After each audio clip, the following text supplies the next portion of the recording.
Hello everyone, welcome to my YouTube channel.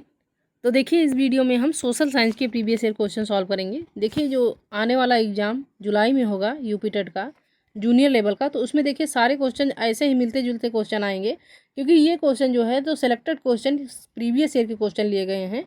तो चलिए, आप लोग वीडियो पर कंटिन्यू बने रहिएगा। अब हम इसमें पहला वाला क्वेश्चन सॉल्व करते हैं। तो देखिए, पहला वाला क्वेश्चन ये है कि निम्नलिखित में से कौन सा संगठन उपनिषदों में विश्वास करता है, यानी ऐसा कौन सा संगठन है जो कि उपनिषद में विश्वास करता है। तो बताइएगा। पहला वाला ऑप्शन है कि ब्रह्म समाज, उसके बाद सेकंड वाला ऑप्शन है रामकृष्ण मिशन, थर्ड वाला ऑप्शन देखिए सत्यशोधक समाज या फिर सेवा समाज। तो आपसे पूछा गया है क्वेश्चन में कि ऐसा कौन सा संगठन है जो कि उपनिषद में विश्वास करता है। तो देखिए, इसका राइट आंसर हो जाएगा ब्रह्म समाज, यानी पहला वाला ऑप्शन जो है इसका सही उत्तर हो जाएगा कि ब्रह्म समाज जो है ये उपनिषद में विश्वास करता है। उसके बाद में है कि उपनिषद की शिक्षाओं में विश्वास जो है ये ब्रह्म समाज करता है, तथा इसकी स्थापना तो 1828 में राजा राम मोहन राय द्वारा किया गया। इसकी स्थापना कब हुई? तो 1828 में। किसके द्वारा? तो राजा राम मोहन राय के द्वारा।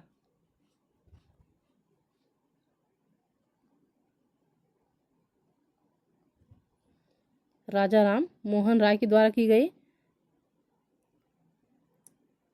उसके बाद में है कि इस संगठन का उद्देश्य जो है तो एकेश्वरवाद, यानी कि एक ईश्वर का प्रचार करना था। तो आपसे पूछा गया है कि कौन सा संगठन उपनिषदों में विश्वास करता है। तो देखिए, इसका सही उत्तर हो जाएगा Brahmo Samaj. So right answer option number first.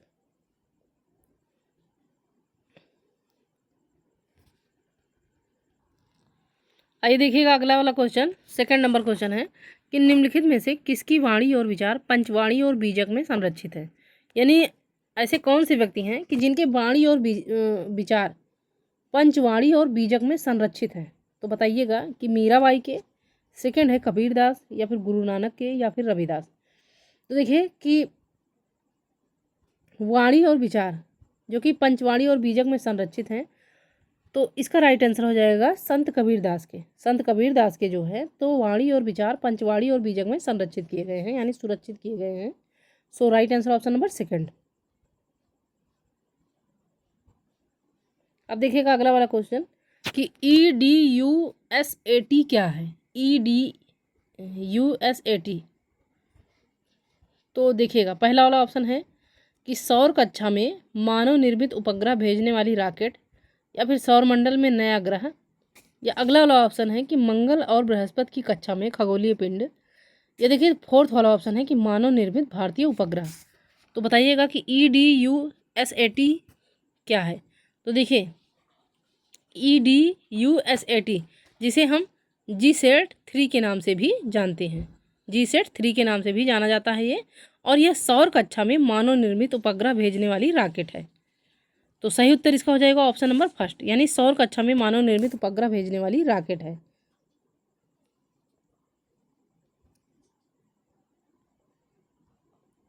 अब देखिएगा अगला वाला question. So next number question है कि थीम फैक्ट्री पढ़ाने की सबसे अच्छी पद्धति कौन सी होगी।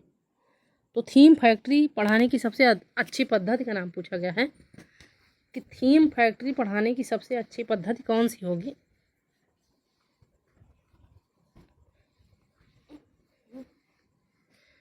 तो देखिएगा, पहला वाला ऑप्शन है कहानी सुनाना, उसके बाद सेकंड है संसाधन व्यक्ति को आमंत्रित करना, उसके बाद थर्ड वाला ऑप्शन देखिएगा औद्योगिक प्लांट का भ्रमण आयोजित करना, या डॉक्यूमेंट्री फिल्म दिखाना। तो देखिए, थीम फैक्ट्री पढ़ाने की जो सबसे अच्छी पद्धति होगी, तो इसका सही उत्तर हो जाएगा ऑप्शन नंबर 3 कि औद्योगिक प्लांट का भ्रमण आयोजित करना, यानी 3 इज राइट आंसर। अब आइए देखिएगा अगला वाला क्वेश्चन कि कानपुर के किस शासक ने स्वयं को पेशवा कहा। तो पहले वाला ऑप्शन है नाना साहब, उसके बाद में है बाजीराव प्रथम, या बाजीराव द्वितीय, या बहादुर शाह जफर। तो पूछा गया है कानपुर के किस शासक ने स्वयं को पेशवा कहा। तो इसका राइट आंसर हो जाएगा नाना साहब। नाना साहब ने जो है तो स्वयं को पेशवा कहा, और इन्होंने 1857 के विद्रोह के दौरान कानपुर में अंग्रेजों के खिलाफ नेतृत्व किया और खुद को पेशवा घोषित किया। कब किया? तो 1857 के विद्रोह के दौरान। सो इसका सही उत्तर हो जाएगा ऑप्शन नंबर फर्स्ट। अब चलिएगा अगला वाला क्वेश्चन देखिए। नेक्स्ट नंबर क्वेश्चन है कि किस गवर्नर जनरल ने घोषित किया कि अवध का प्रशासन दुरुपयोग में है और उचित प्रशासन के लिए ब्रिटिश शासन आवश्यक है। तो देखिएगा इसमें पहला वाला ऑप्शन है लॉर्ड रिपन ने, उसके बाद सेकंड है लॉर्ड कैनिंग ने, या फिर लॉर्ड डलहौजी ने, या लॉर्ड माउंटबेटन ने। तो देखिए कि लॉर्ड डलहौजी ने जो है घोषणा की थी, यानी राइट आंसर इसका हो जाएगा ऑप्शन नंबर 4 कि लॉर्ड डलहौजी ने ही घोषणा किया था कि अवध का प्रशासन दुरुपयोग में है और उचित प्रशासन के लिए ब्रिटिश शासन की आवश्यकता है। सो इसका सही उत्तर हो जाएगा ऑप्शन नंबर 3 कि लॉर्ड डलहौजी। उसके बाद देखिएगा इसमें थोड़े व्याख्या देख लीजिएगा कि उन्होंने कब किया था। तो 7 फरवरी 1856 में अवध पर जो है कुशासन का आरोप लगाकर इसे ब्रिटिश साम्राज्य में मिला लिया था। अब आइए देखिएगा अगला वाला क्वेश्चन।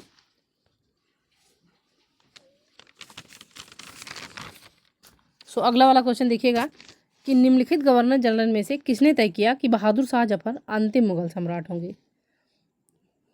तो पहला वाला ऑप्शन है लॉर्ड डलहौजी ने, उसके बाद विलियम बेंटिक ने, लॉर्ड कैनिंग ने, या लॉर्ड कॉर्नवालिस ने। तो देखिएगा कि इसका सही उत्तर हो जाएगा कि लॉर्ड कैनिंग ने जो है 1856 में यह फैसला लिया। लॉर्ड कैनिंग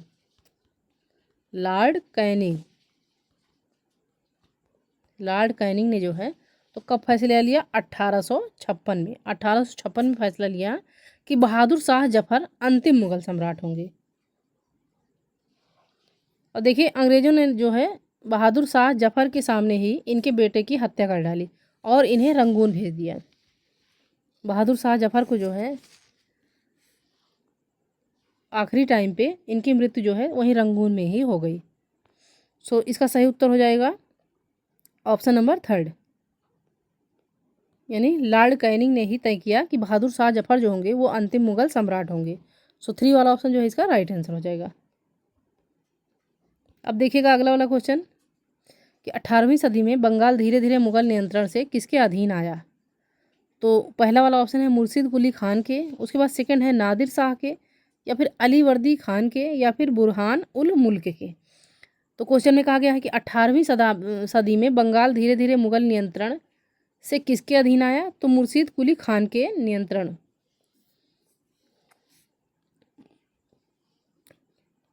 यानी फर्स्ट वाला ऑप्शन जो है इसका सही उत्तर हो जाएगा कि मुर्शिद कुली खान के अधीन आया। मुगल नियंत्रण से तो किसके अधीन आया पूछा गया है, तो इसका सही उत्तर हो जाएगा मुर्शिद कुली खान के। सो राइट आंसर ऑप्शन नंबर 1। अब देखिएगा अगला वाला क्वेश्चन। नेक्स्ट नंबर क्वेश्चन ये है कि संविधान सभा में ड्राफ्टिंग कमेटी के अध्यक्ष कौन थे। तो आपसे क्वेश्चन में पूछा गया है कि संविधान सभा में ड्राफ्टिंग कमेटी के अध्यक्ष का नाम पूछा गया है कौन थे। तो देखिएगा इसमें पहला वाला ऑप्शन है सी राजगोपालाचारी, उसके बाद में है डॉक्टर भीमराव अंबेडकर, थर्ड वाला ऑप्शन है डॉक्टर राजेंद्र प्रसाद या जवाहरलाल नेहरू। तो बताइए कि ड्राफ्टिंग कमेटी के अध्यक्ष कौन थे। तो देखिएगा इसमें 2 कमेटी थी। एक कमेटी थी विशेष समिति, तो विशेष समिति के अध्यक्ष थे सर अल्लादी कृष्ण स्वामी अय्यर। कौन थे। तो विशेष कमेटी के अध्यक्ष थे, विशेष कमेटी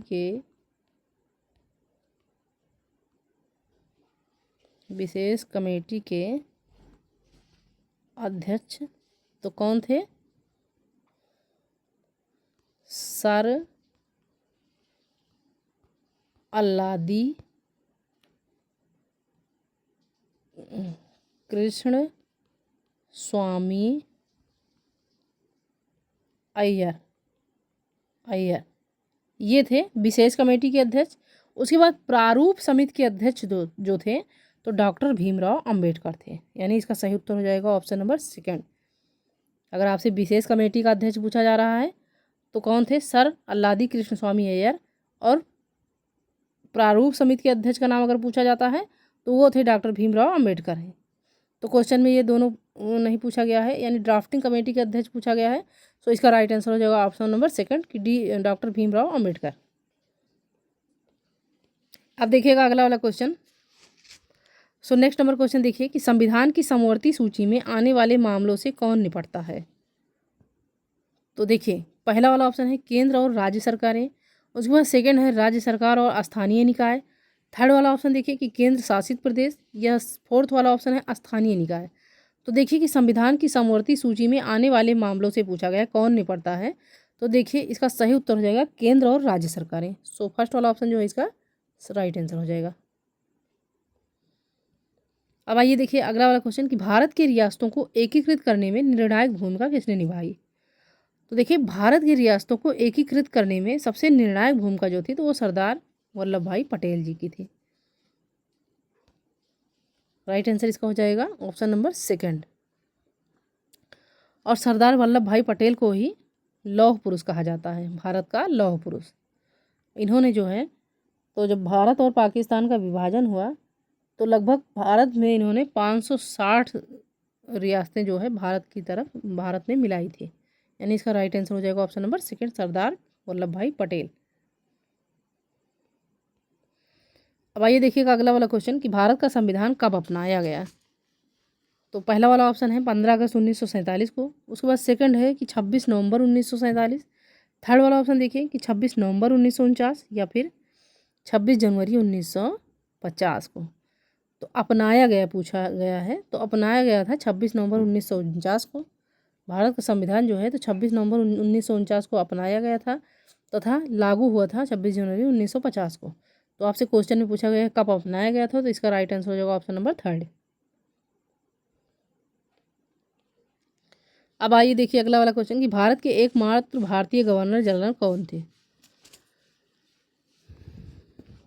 तो पहला वाला ऑप्शन है डॉक्टर सर्वपल्ली राधाकृष्णन, उसके बाद सेकंड है बी पट्टाभी सीतारामैया, तथा थर्ड वाला ऑप्शन देखिएगा तो थर्ड वाला ऑप्शन ये है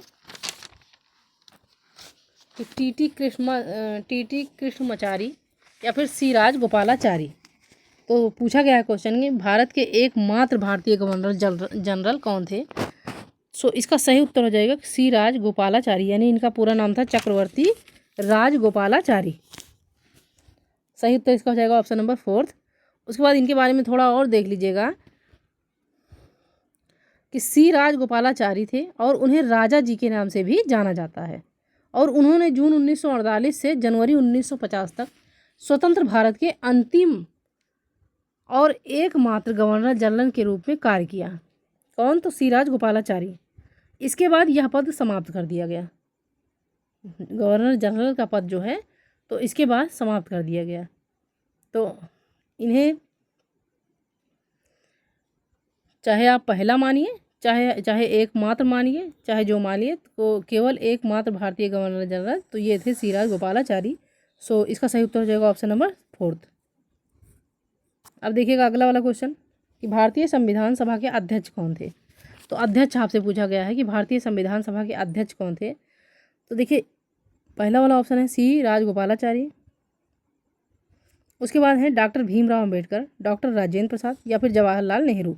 तो भारतीय संविधान सभा के अध्यक्ष का नाम पूछा गया है, तो देखिए इसका राइट आंसर हो जाएगा option number third, doctor Rajendra Prasad. Doctor Rajendra Prasad जो थे तो इन्हें 11 दिसंबर कब, तो 11 दिसंबर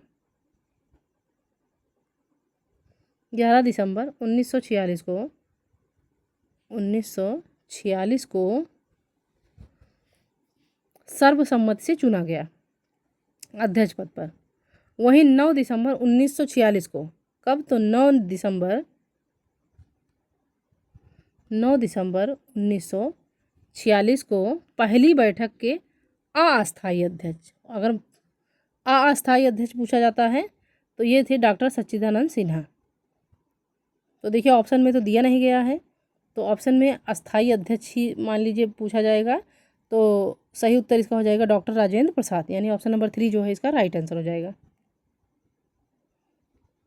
अब आइए देखिएगा अगला वाला क्वेश्चन कि राज्यसभा के सदस्यों को कौन नामांकित करता है। तो ए है राष्ट्रपति, उसके बाद सेकंड है उपराष्ट्रपति, थर्ड वाला ऑप्शन है प्रधानमंत्री, तथा ऑप्शन नंबर फोर्थ है सुप्रीम कोर्ट के मुख्य न्यायाधीश। तो देखिएगा कि राज्यसभा के सदस्यों को पूछा गया है कौन नामांकित करता है, तो इसका सही उत्तर हो जाएगा ऑप्शन नंबर फर्स्ट कि भारत के राष्ट्रपति जो हैं तो ये राज्यसभा के सदस्यों को नामांकित करते हैं। सो ए इज राइट आंसर। अब देखिएगा अगला वाला क्वेश्चन कि संविधान, भारतीय संविधान में निम्नलिखित में से कौन शामिल नहीं है। तो देखिए पहला वाला ऑप्शन है कि राज्यों और केंद्र शासित प्रदेशों के नाम, तो ये संविधान में शामिल नहीं है। या फिर सरकार की संरचना, या अगला वाला ऑप्शन है कि राजनीतिक दलों के नाम, या फिर नागरिकों के अधिकार। तो देखिएगा कि भारतीय संविधान में कौन शामिल नहीं है ये पूछा गया है। तो इसका राइट आंसर हो जाएगा ऑप्शन नंबर 3 कि राजनीतिक दलों के नाम। राजनीतिक दलों के नाम जो है तो ये भारतीय संविधान में शामिल नहीं है। इसके अलावा संघवाद जैसे शब्द, संघवाद जैसे शब्द भी भारतीय संविधान में शामिल नहीं किए गए हैं। सो इसका सही उत्तर हो जाएगा ऑप्शन नंबर 3 राजनीतिक दलों के नाम। अब आइए देखिएगा अगला वाला क्वेश्चन कि वर्तमान लोकसभा 2014 कौन सी है। तो देखिएगा इसमें 13वीं, 14वीं, 15वीं या 16वीं। तो देखिए वर्तमान लोकसभा 2014 यानी जब का ये क्वेश्चन है, प्रीवियस ईयर क्वेश्चन, उस समय वर्तमान में ही रहा होगा 2014। तो वर्तमान लोकसभा 2014 कौन सी है। तो देखिए इसका सही उत्तर हो जाएगा 16वीं लोकसभा। वर्तमान लोकसभा 2014 तो ये 16वीं लोकसभा थी। जिसके बाद 2019 में 17वीं लोकसभा और फिर 2024 में 18वीं लोकसभा का गठन हुआ। 2019 में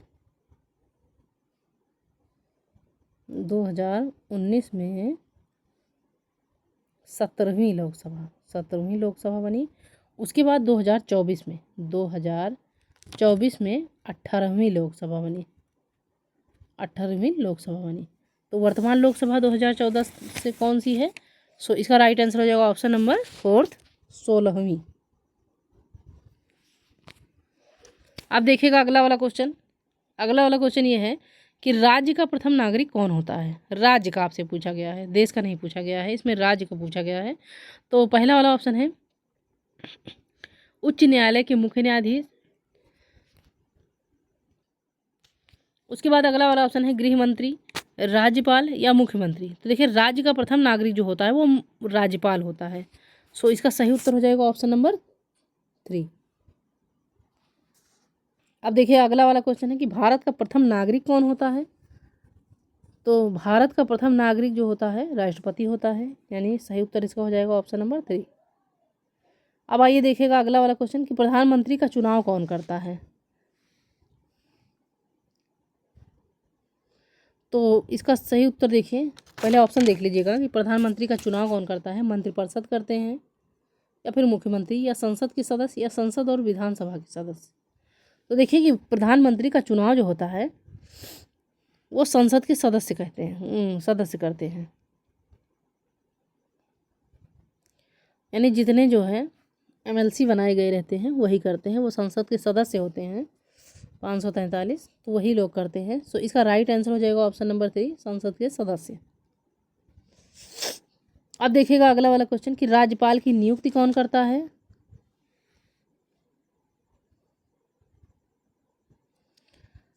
तो देखिएगा इसमें पहला है प्रधानमंत्री, उसके बाद मुख्यमंत्री, भारत के मुख्य न्यायाधीश, या फिर राष्ट्रपति। तो देखिए राज्यपाल की नियुक्ति जो करते हैं तो वो राष्ट्रपति करते हैं आर्टिकल 155 के तहत। किसके तहत। तो आर्टिकल 155 के तहत, यानी अनुच्छेद 155 के तहत भारत के राष्ट्रपति राज्यपाल की नियुक्ति करते हैं। सो राइट आंसर इसका हो जाएगा ऑप्शन नंबर 4। अब देखिएगा अगला वाला क्वेश्चन। तो देखिए अगला वाला क्वेश्चन क्या है कि मुख्यमंत्री की नियुक्ति कौन करता है। तो इसका देखिए पहला वाला ऑप्शन है कि राष्ट्रपति करते हैं, या फिर प्रधानमंत्री करते हैं। मुख्यमंत्री की नियुक्ति राष्ट्रपति करते हैं, या प्रधानमंत्री, या राज्यपाल, या उच्च न्यायालय के मुख्य न्यायाधीश। तो देखिए मुख्यमंत्री की नियुक्ति जो करते हैं तो वो राज्यपाल के द्वारा की जाती है। मुख्यमंत्री की नियुक्ति राज्यपाल के द्वारा की जाती है। उसके बाद जो है अन्य मंत्रियों की नियुक्ति जो है तो मुख्यमंत्री के आदेश पर राज्यपाल करता है। अन्य मंत्रियों की नियुक्ति जैसे प्रदेश के अंदर में तो ये मुख्यमंत्री आदेश देते हैं, तब राज्यपाल जो है उनकी अनुमति से करता है। तो इसमें कहा गया है कि मुख्यमंत्री की नियुक्ति कौन करता है तो राज्यपाल करते हैं। सही उत्तर इसका हो जाएगा ऑप्शन नंबर 3। अब देखिएगा अगला वाला क्वेश्चन कि अछूत तत्व किस आधार पर भेदभाव को दर्शाता है। तो पहला वाला ऑप्शन है शारीरिक अक्षमता, उसके बाद सेकंड है लिंग, थर्ड है जाति या जाति नहीं। तो देखिए अछूतत्व, अछूतत्व यानी अछूत, ये भेदभाव जो है तो ये जाति के आधार पर जो है ये दर्शाता है। जैसे उसके बाद में है कि कोई परंपरागत व्यवसाय, इसके आधार पर भी जो है तो अछूतत्व जो है दर्शाया जाता है। सो इसका सही उत्तर हो जाएगा ऑप्शन नंबर 3। अब आइए देखिएगा अगला वाला क्वेश्चन। तो अगला वाला क्वेश्चन ये है कि भारतीय संविधान के अनुसार निम्नलिखित में से कौन मौलिक अधिकार नहीं है। तो पहला वाला ऑप्शन है शिक्षा का अधिकार, उसके बाद शोषण के खिलाफ अधिकार, थर्ड है कि धर्म की स्वतंत्रता का अधिकार, या फिर ऑप्शन नंबर 4 है संपत्ति का अधिकार। तो बताइए भाई कि भारतीय संविधान के अनुसार कौन सा मौलिक अधिकार नहीं है। तो देखिए मौलिक अधिकार जो है ये संपत्ति का अधिकार नहीं है, यानी right to property, right to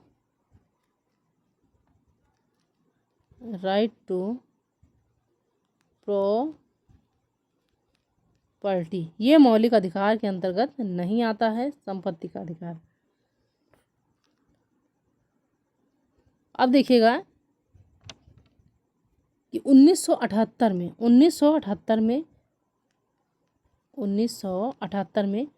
44वें संवैधानिक संशोधन के द्वारा इसे मौलिक अधिकारों की सूची भाग 3 से हटाकर आर्टिकल 300A के तहत केवल एक कानूनी संवैधानिक अधिकार बना दिया गया। Right answer option number 4। अब चलिए देखिएगा अगला वाला क्वेश्चन कि अछूत प्रथा के कारण कौन सा मौलिक अधिकार प्रभावित होता है। तो आपसे पूछा गया है क्वेश्चन में कि अछूत प्रथा के कारण कौन सा मौलिक अधिकार प्रभावित होता है। तो समानता का अधिकार, स्वतंत्रता का अधिकार, शोषण के खिलाफ अधिकार, या फिर संवैधानिक उपाय का अधिकार। तो अछूत प्रथा के कारण पूछा गया है कौन सा मौलिक अधिकार प्रभावित होता है। तो देखिए इसका सही उत्तर हो जाएगा कि शोषण के खिलाफ अधिकार ये प्रभावित होता है, और यही अधिकार भारतीय संविधान के 23वें और 24 में वर्णित है, जो जबरन श्रम, मजदूरी, बेगार और मानव तस्करी को प्रतिबंधित करता है। सो सही उत्तर इसका हो जाएगा ऑप्शन नंबर 3, शोषण के खिलाफ अधिकार। अब देखिएगा अगला वाला क्वेश्चन। तो अगला वाला क्वेश्चन ये है कि संसद के लिए अनुसूचित जातियों के लिए कितने सीटें आरक्षित की गई हैं। अनुसूचित जातियों के लिए पूछा गया है कि संसद में कितनी सीटें आरक्षित की गई हैं। तो देखिए इसमें संसद के लिए अनुसूचित जातियों के लिए कितनी सीटें पूछा गया है, आरक्षित की गई हैं। तो ऑप्शन नंबर फर्स्ट है 48, उसके बाद सेकंड है 84, थर्ड वाला ऑप्शन है 47, तथा ऑप्शन नंबर 4 है 74। तो देखिए संसद के लिए अनुसूचित जातियों के लिए पूछा गया है सीटें, तो ये हो जाएगा 84 सीटें आरक्षित हैं। एससी के लिए 84 सीटें और एसटी के लिए 47 सीटें। तो आपसे इसमें एससी के लिए पूछा गया है, तो ऑप्शन नंबर सेकंड जो है इसका राइट आंसर हो जाएगा।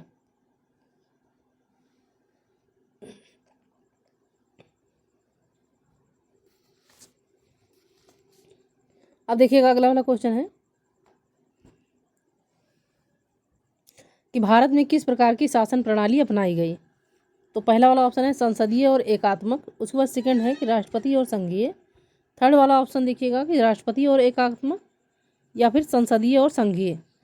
तो आपसे पूछा गया है क्वेश्चन में कि भारत में किस प्रकार की शासन प्रणाली अपनाई गई, तो इसका राइट आंसर हो जाएगा संसदीय शासन प्रणाली अपनाई गई, जो कि ब्रिटिश मॉडल पर आधारित है। सो सही उत्तर इसका हो जाएगा ऑप्शन नंबर 4, संसदीय और संघीय ये शासन प्रणाली अपनाई गई। और ये कहाँ की प्रणाली से आधारित है, तो ब्रिटिश मॉडल पर आधारित है, ब्रिटिश मॉडल पर आधारित है। अब अगला वाला क्वेश्चन देखिएगा कि राज्यसभा के सदस्यों का निर्वाचन कौन करता है। तो देखिए इसमें पहला वाला ऑप्शन दिया गया है कि विधानसभा क्षेत्रों के मतदाता, उसके बाद सेकंड है कि संसदीय क्षेत्रों के मतदाता, अब थर्ड वाला ऑप्शन देखिएगा कि लोकसभा सदस्य, या फोर्थ वाला ऑप्शन है कि विधानसभा सदस्य। तो राज्यसभा के सदस्यों का निर्वाचन पूछा गया है, तो राज्यसभा के सदस्यों का निर्वाचन जो है तो इसे करते हैं विधानसभा के सदस्य। सही उत्तर इसका हो जाएगा ऑप्शन नंबर फोर्थ। अब आइए देखिएगा अगला वाला क्वेश्चन कि बौद्ध धर्म के 3 रत्नों में से कौन शामिल नहीं है। तो बौद्ध धर्म के 3 रत्नों में से कौन सा शामिल नहीं है। तो पहला वाला है बुद्ध, धम्म, अहिंसा या संघ। तो देखिए इसका सही उत्तर हो जाएगा अहिंसा। अहिंसा या कर्म जैसे शब्द जो है तो शामिल नहीं है। सो सही उत्तर इसका हो जाएगा ऑप्शन नंबर 3। अब देखिएगा अगला वाला क्वेश्चन है कि मगध महाजनपदों की 6ठी शताब्दी ईसा पूर्व का पहला शासक कौन था। तो पहले वाले ऑप्शन में दिया गया है महावीर, उसके बाद सेकंड है प्रसेनजीत, थर्ड वाला ऑप्शन है बिंबिसार या फिर अजातशत्रु। तो देखिए कि मगध महाजनपदों की 6ठी शताब्दी ईसा पूर्व का पहला शासक पूछा गया है कि पहला शासक कौन था, तो वो था बिंबिसार। बिंबिसार ही जो था तो वो हर्यक वंश का संस्थापक था। हर्यक वंश का, मान लीजिए क्वेश्चन पूछा जाए हर्यक वंश का संस्थापक कौन था, तो बिंबिसार था। बिंबिसार। और महाजनपदों का 6ठी शताब्दी ईसा पूर्व का पहला शासक तो बिंबिसार ही था। हर्यक वंश का संस्थापक पूछा जाता है तो बिंबिसार था। अब आइए देखिएगा अगला वाला क्वेश्चन कि ऋग्वेद मूल रूप से किस भाषा में रचित था। ऋग्वेद आपसे पूछा गया है, ब्राह्मी, पाली, संस्कृत या प्राकृत। तो देखिए ऋग्वेद जो था ये मूलतः संस्कृत भाषा में रचित था। सो राइट आंसर इसका हो जाएगा ऑप्शन नंबर 3। अब देखिएगा अगला वाला क्वेश्चन है कि भारत के किस राज्य में सबसे अधिक हड़प्पा स्थल पाए जाते हैं। हड़प्पा यहाँ पे होना चाहिए, हड़प्पा स्थल पाए जाते हैं किस राज्य में। तो पंजाब में पाए जाते हैं या फिर हरियाणा में या गुजरात में या जम्मू कश्मीर में। तो देखिए हड़प्पा सभ्यता या हड़प्पा सभ्यता जो है इसी को हम सिंधु घाटी सभ्यता के नाम से भी जानते हैं। अब ये जो है गुजरात राज्य में पाए जाते हैं हड़प्पा स्थल, तो ये गुजरात राज्य में पाए जाते हैं। सो राइट आंसर इसका हो जाएगा ऑप्शन नंबर 4। अब आइए देखिएगा अगला वाला क्वेश्चन कि मानव इतिहास में निम्नलिखित में से कौन सा काल सबसे लंबा है। सबसे लंबा आपसे पूछा गया है, तो बताइएगा। पहला वाला ऑप्शन दिया गया है पैलेओलिथिक, उसके बाद सेकंड है मेसोलिथिक, थर्ड है नियोलिथिक तथा फोर्थ वाला ऑप्शन देखिएगा तो फोर्थ वाला ऑप्शन है मेगालिथिक। तो मानव इतिहास में सबसे लंबा पूछा गया है कि सबसे लंबा कौन सा काल माना गया है। तो सबसे लंबा काल था पैलेओलिथिक, जिसको हम कहते हैं पूरा पाषाण काल। देखिए पूरा पाषाण काल, इसी काल को ही हम पूरा पाषाण काल कहते हैं, पैलेओलिथिक। यानी फर्स्ट वाला ऑप्शन जो है इसका राइट आंसर हो जाएगा। अब देखिएगा अगला वाला क्वेश्चन देखिए क्या है कि सबसे प्राचीन पांडुलिपि किस पर लिखी गई थी। सबसे प्राचीन पांडुलिपि पूछा गया है, तो पहला वाला ऑप्शन है पाम लीव्स, पत्थर, कागज, लकड़ी। तो देखिए सबसे पहले पांडुलिपि जो है ये पाम लीव्स पे लिखी गई है, यानी जिसको हम कहते हैं ताड़ का पत्ता, ताड़पत्र या भोजपत्र। तो पाम लीव्स देखिए अंग्रेजी वर्ड है, तो इस पर लिखा गया था। राइट आंसर इसका हो जाएगा ऑप्शन नंबर 1। और हिंदी में पूछा जाता है तो ताड़पत्रों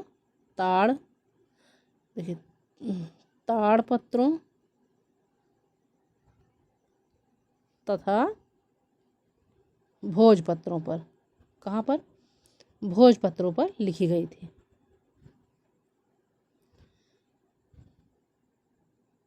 देखिएगा अगला वाला क्वेश्चन है कि अजंता गुफाओं की पेंटिंग में प्रयोग किए गए रंग किससे प्राप्त किए गए हैं। तो पहले वाले ऑप्शन में दिया गया है कि जानवरों के अंगों से, उसके बाद ग्रेफाइट से या पौधों और खनिजों से या फिर स्लेट से।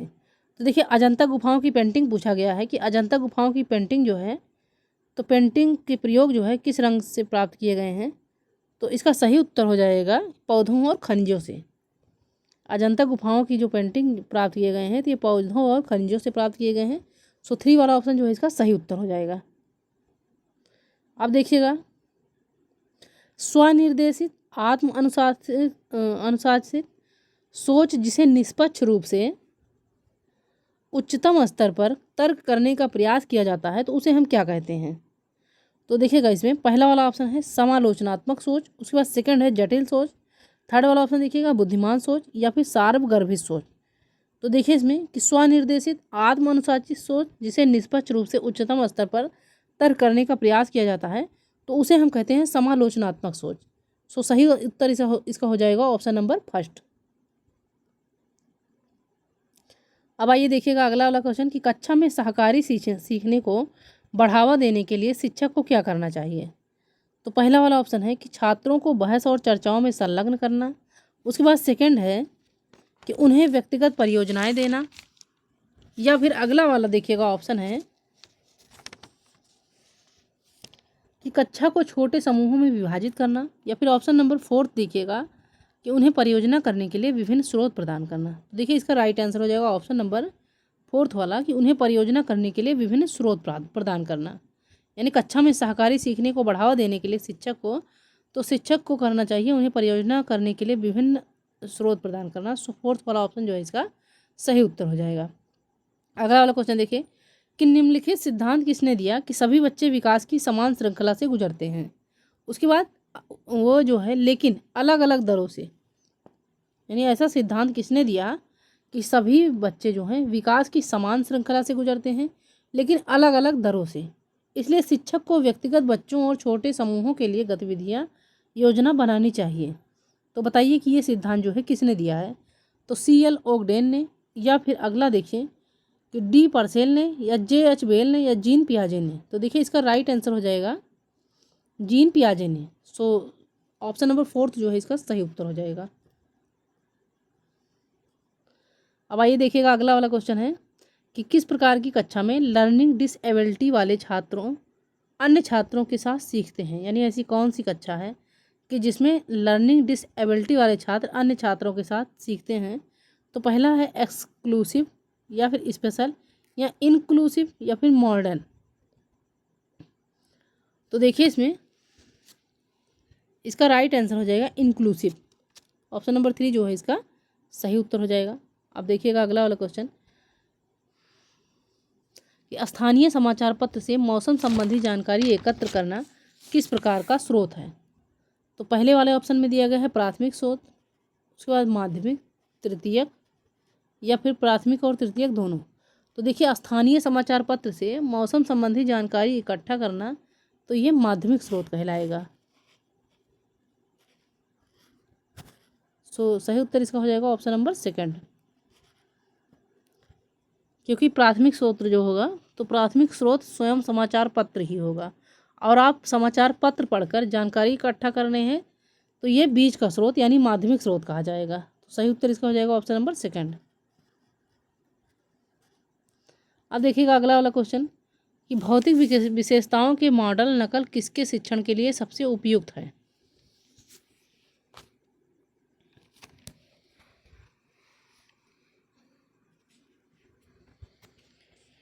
तो पहले वाले ऑप्शन में दिए गए है इतिहास के, उसके बाद सेकंड है अर्थशास्त्र के, थर्ड वाला है भूगोल के या राजनीति विज्ञान के। तो देखिए कि भौतिक विशेषताओं के मॉडल नकल ये जो हैं भूगोल के लिए सबसे उपयुक्त हैं। सो थर्ड वाला ऑप्शन जो है इसका सही उत्तर हो जाएगा। अब आइए देखिएगा अगला वाला क्वेश्चन कि प्रायोगिक साक्ष्य क्या है। तो आपसे पूछा गया है कि प्रायोगिक साक्ष्य क्या है। तो पहले वाला ऑप्शन में दिया गया है इंद्रियों के माध्यम से वास्तविक दुनिया में एकत्रित डेटा, यानी प्रायोगिक साक्ष्य ये कहलाएगा। या अगला वाला है कि शोध के लिए संख्यात्मक दृष्टिकोण, या नेक्स्ट है कि मैट्रिक इकाइयों में मापा डेटा, या अगला है कि डेटा संग्रह की विश्वसनीय विधियों से एकत्रित डेटा। तो प्रायोगिक साक्ष्य आपसे पूछा गया है तो देखिए इसका सही उत्तर हो जाएगा कि डेटा संग्रह की विश्वसनीय विधियों से एकत्रित डेटा ये कहा जाएगा प्रायोगिक साक्ष्य। So right answer option number fourth. अब आइए देखिएगा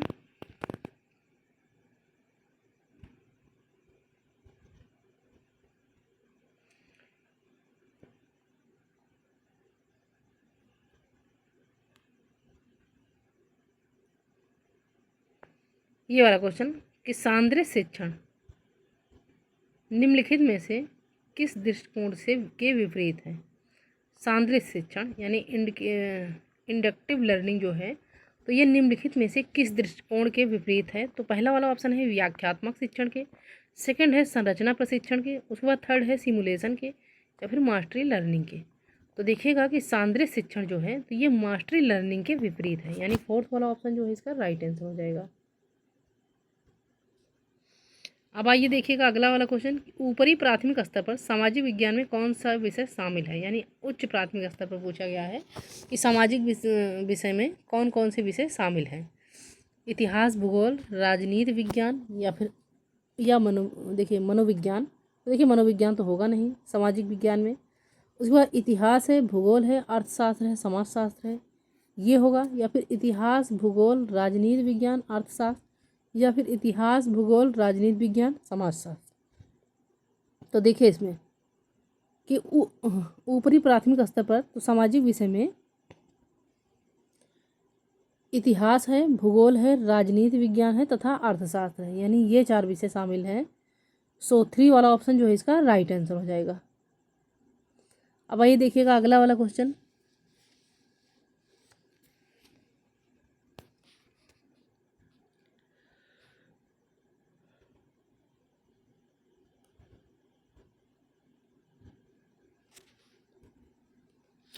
कि निम्नलिखित में से कौन सा महाद्वीप आकार में सबसे छोटा है?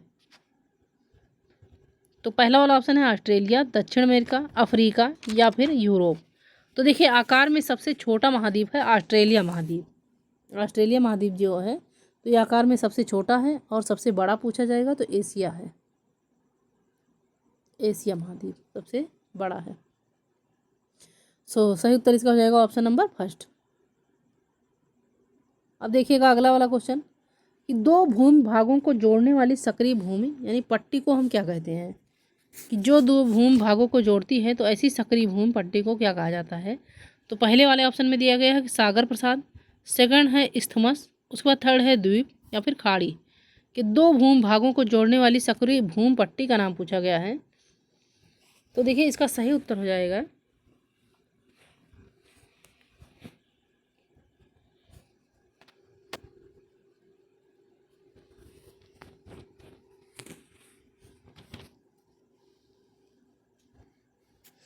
कि 2 भूमि भागों को जोड़ने वाली सक्रिय पट्टी, इस भूमि को हम कहते हैं भूडमरू मध्य। तो देखिए भूडमरू मध्य तो ऑप्शन में दिया नहीं गया है, इसी को हम कहते हैं इस्थमस, यानी इसका राइट आंसर हो जाएगा इस्थमस। कि 2 भूमि भागों को जोड़ने वाली सक्रिय भूमि पट्टी को इस्थमस कहा जाता है, और इसको जो है भूडमरू मध्य भी कहा जाता है। भूडमरू मध्य।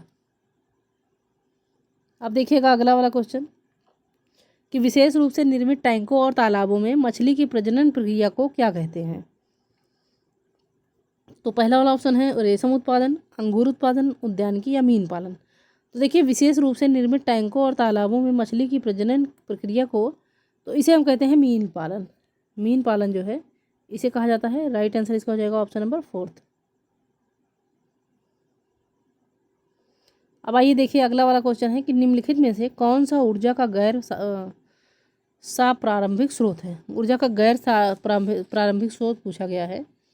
तो लकड़ी है, प्राकृतिक गैस है, सौर ऊर्जा है, या फिर कोयला है। तो देखिए कि ऊर्जा का गैर प्रारंभिक स्रोत जो होगा वो सौर ऊर्जा कहलाएगा, यानी ऑप्शन नंबर 3 जो है सही उत्तर हो जाएगा। इसके अलावा जो है गैर प्रारंभिक स्रोत हैं पवन ऊर्जा, ज्वारीय ऊर्जा तथा भूतापीय ऊर्जा। सो इसका राइट आंसर हो जाएगा ऑप्शन नंबर 3 सौर ऊर्जा। अब आइए देखिएगा अगला वाला क्वेश्चन, कि भूगोल की वह शाखा जो किसी मानव आबादी की संरचना से संबंधित है तो उसे हम क्या कहते हैं? तो पहले वाले ऑप्शन में दिया गया है शहरी भूगोल, बायोजीव, जनसांख्यिकी, या मानव भूगोल। तो देखिए भूगोल की वह शाखा जो किसी मानव आबादी की संरचना से संबंधित है तो उसे हम कहते हैं जनसांख्यिकी। सो राइट आंसर इसका हो जाएगा ऑप्शन नंबर 3। अब देखिएगा अगला वाला क्वेश्चन, कि अत्यंत दुर्गम क्षेत्रों, देखिए बहुत ही महत्वपूर्ण क्वेश्चन है और आसान भी है, कि अत्यंत दुर्गम क्षेत्रों और आपदा के समय लोगों को बचाने तथा भोजन, पानी, कपड़े और दवाइयाँ पहुँचाने के लिए सबसे उपयोगी परिवहन का साधन कौन सा है? तो देखिए सही, इसमें देखिए ऑप्शन देखिए पहले कि एयरवेज, उसके बाद रेलवे, सड़क मार्ग या फिर जल मार्ग। तो देखिए अत्यंत दुर्गम क्षेत्रों और आपदा के समय लोगों को बचाने तथा भोजन, पानी, कपड़े और दवाइयाँ पहुँचाने के लिए सबसे उपयोगी परिवहन का साधन जो होगा वो एयरवेज होगा, यानी हेलीकॉप्टर के थ्रू जो है ये सब पहुँचाया जाएगा। तो इसका राइट आंसर हो जाएगा ऑप्शन नंबर फर्स्ट, एयरवेज। अब देखिएगा अगला वाला क्वेश्चन है कि जब नदी मैदान में प्रवेश करती है और बड़े मोड़ बनाती है तो इसे हम क्या कहते हैं?